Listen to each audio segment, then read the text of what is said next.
நான் ஒரு சாதாரண ஆட்டோ டிரைவர் தான். இந்த ஆட்டோ ஓட்டி தான் எங்க குடும்ப ஜீவனாம்சமே போயிட்டு இருக்கு. என் பேர் பாபு.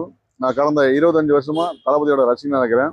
அவர்கிட்ட பல்வேறு பொறுப்புகளை வாங்கி செயல்பட்டு இருந்தேன். முதல்ல பார்த்தீங்கன்னா மாநகர தலைவராக இருந்தேன் ஒரு 15 வருஷமா.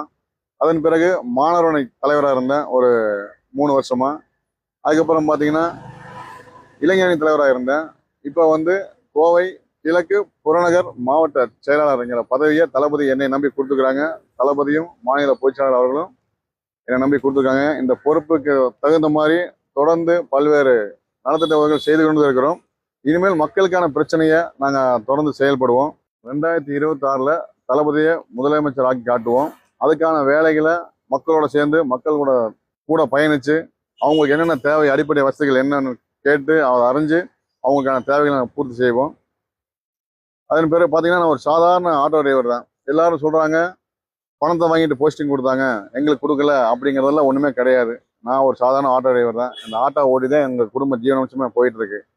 அதனால அப்படியெல்லாம் 5 பைசா கொடுக்கல. தவறான பொய்யை வந்து பரப்பிட்டு இருக்கிறாங்க. அதெல்லாம் உண்மையாக அது உண்மை கிடையாது. நான் ஒரு டிரைவரு. என் மேல் நம்பிக்கை வச்சு தளபதியும் மாநில பொதுச்செயலாளர் அவர்களும் எனக்கு இந்த பொறுப்பை கொடுத்துருக்காங்க. அந்த பொறுப்புக்கு ஒரு துளியும் கூட களங்கம் இல்லாமல் நான் தளபதியை புகழ் ஓங்க செய்வேன்.